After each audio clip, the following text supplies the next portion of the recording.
Let me bring in our legal analyst guest. Still with me, Josh Schiffer and Marie Napoli. Marie, I want to go to you first on this one. What do you think the jury's thinking when they hear that testimony, please?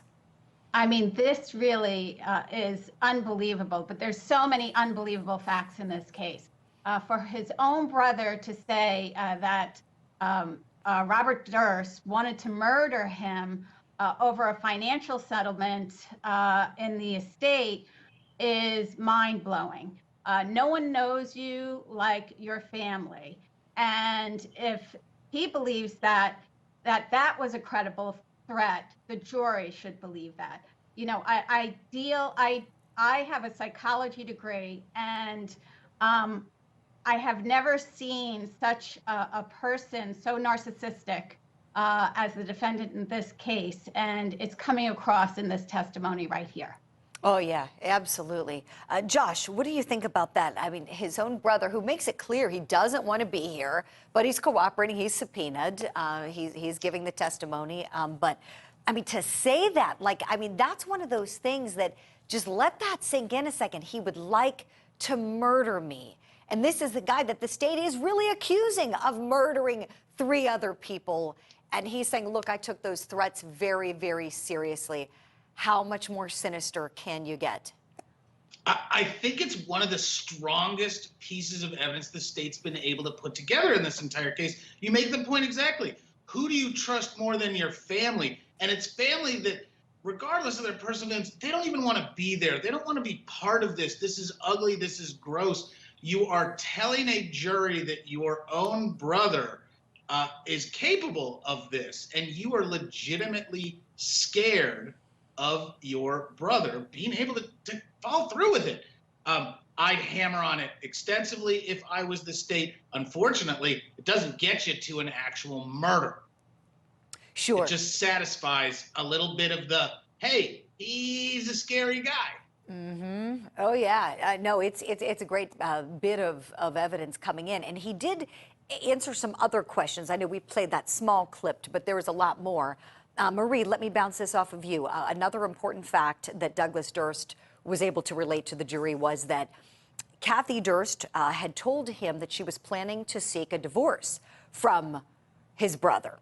And that's something he told the jury about, and said that his brother told him that Kathy had vanished a couple days after he put her on a train, headed back to New York City. They were at their lakeside house in Westchester County. And that Robert told Douglas that was the last time he saw her, when he put her on that train. And Douglas noted for this jury that his brother's tone was very neutral. Very neutral. Now, the wife has gone missing. He knows that she wanted to divorce him, but Robert Durst expressed no anxiety in his tone, and he told the jury he felt that was very, very strange. What weight do you think the jury might give to those facts, please, Marie? So at that time when this came out, and there was not these other layers of events that happened after the fact, that in itself, your wife goes missing and your tone is very flat and you're not hysterical in any way. You know, people react differently to different types of situation and different types of trauma. So I wouldn't put too much into that. But then when you're looking at all the evidence that's come after on his behaviors in all these scenarios, then it puts on a light bulb, like this wasn't normal. And looking back, and it's not normal, and it's definitely a way that a pathological narcissist serial killer would act. He has no, in my opinion, has no empathy for any of his victims, his wife or anyone else. They're only there to service him, and when they're no help to him or a hindrance to him, he cuts them out of his life, seriously, in the ultimate way. I mean, it is just unbelievable, this case.